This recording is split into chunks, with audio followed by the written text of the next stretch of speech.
Do you winterize?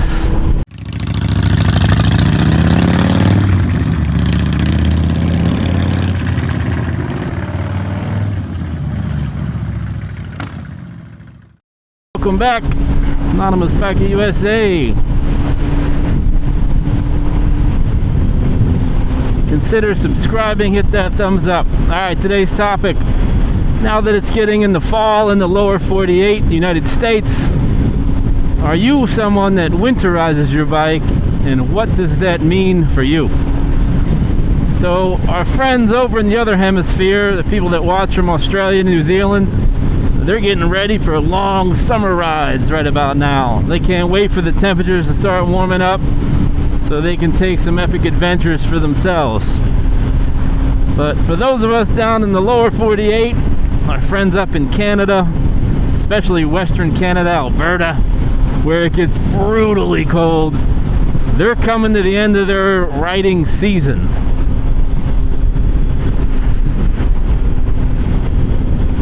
And rightfully so. You know, they get routine temperatures that are 35 below, driving snow, wind, just impossible to ride in, right? But for those of you in the United States, depending on your geographical territory, do you winterize? You know, I've lived in the Northeast for a long time, and I rode as long as I could in the winter. And usually what did it for me was, as soon as it started snowing, salt gets down, all the grime and grunt on the road becomes dangerous. But I didn't winterize my bike. I waited for those hard rains to wash it off, and if I could catch a 40-degree day, I'd go out for an hour. So I made sure the bike was ready to go, always on the tender, so if I could squeeze a ride in, I would do it. So I never really winterized my bike. And then living down in the southeast,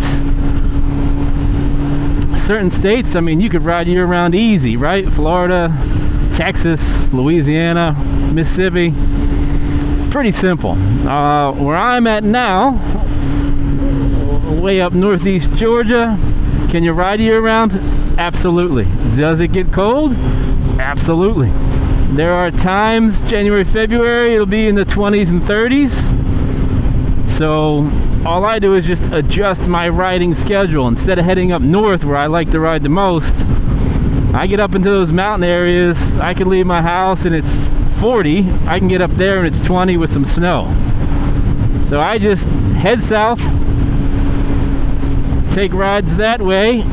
And even though it's chilly, put some heated gear on, it's doable. Now, I'll also adjust the length of time that I'm out. I'm not going to be out for 7 and 8 hours in those temperatures.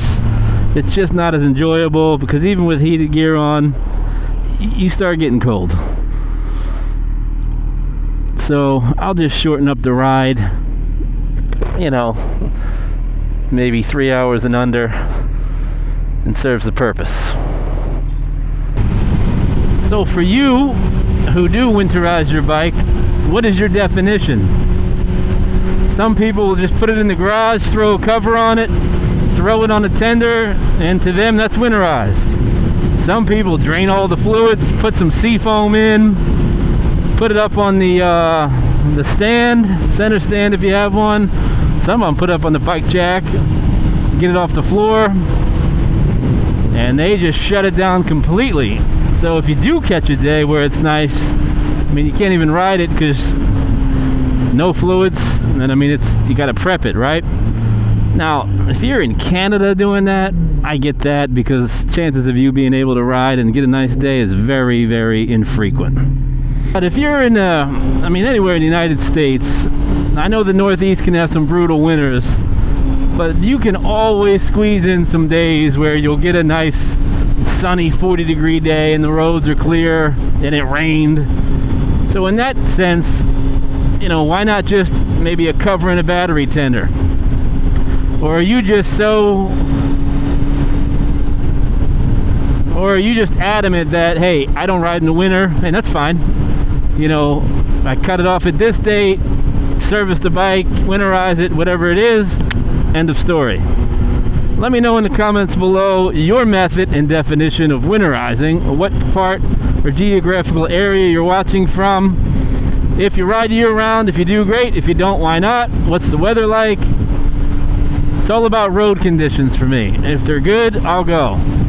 Like I said though, the length of the ride is adjusted and the heated gear will be on. And I just have battery heated gear. I don't have any that's 12 volt hooked up to the bike, so I just charge it up and figure, alright, it's good for 6 hours. I'm only going out for 3. It lasts me, gets the ride in, have a good time. And for me, it's not near as enjoyable when it's freezing cold out as to when it's a nice summer day, obviously. Now the advantages of that, sometimes there is less traffic, especially bike traffic for sure. But when you get out early in the morning, which I like to do, and if it is cold, you can't have black ice, so that's another no-no. So usually I wait until daylight so I can see, and I see if the temperatures are warming up to make sure I don't have any of those mishaps on the road. So I'm not a winterizer. Obviously I'll keep them on the tender, and I'll ride as long as the weather permits, so to speak. Now, everybody over in the UK, you guys are so used to riding in cold rain, especially in Scotland. What do you all do? Are you winterizing, or are you just pushing through? Heated gear? No. Are you a heated gear user? Put that in the comments below. Battery powered or 12 volt on the bike? Let me know why. And for those of you, Australia, New Zealand, get ready for your awesome time of year where the temps are perfect for riding, and enjoy your adventures. So to winterize or not, what does it mean to you? Where you from? Where you ride? And some people, they're just like, hey, I don't like riding in the cold. That's fine too. So what's too cold for you to ride? 40 Fahrenheit, 30 Fahrenheit? And remember, that's the ambient temperature. The bike temperature is colder, right? Because of the wind chill factor. Every 10 miles an hour of speed you add, you can subtract a few degrees. So that makes a difference too. 40 Fahrenheit ambient, you're going 60 miles an hour. You're looking at like 34, 32 degrees. Chilly.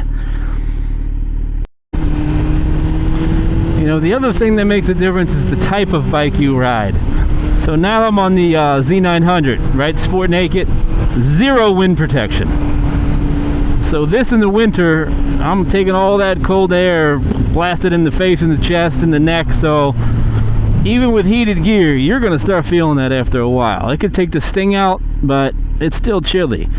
So, you know, those kind of days, see how windy it is? Look at that. If it's like really cold out, I'll take the Goldwing. Heated seat, heated grips, a lot of wind protection. Put some heated gear on, and you know, I can ride that like it's May.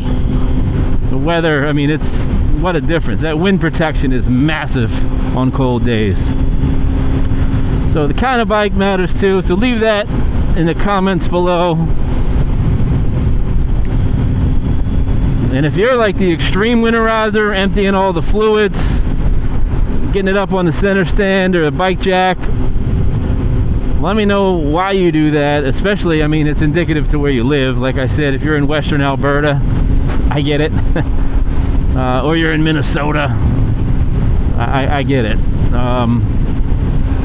But just curious. Now, if you do winterize, how long does that last? When do you usually queue it back up again? April, May? Just curious as to how long the downtime is. You know, a lot of you guys use the downtime to work on your bike, customize your bike, do things of that nature, which, hey, great use of the time, I get it. If you're not, a lot of people also go shopping for bikes, right? Can't ride one, so you drive to the dealership and you go look at them. Ride your ride, enjoy the time. Thanks for watching, and don't forget,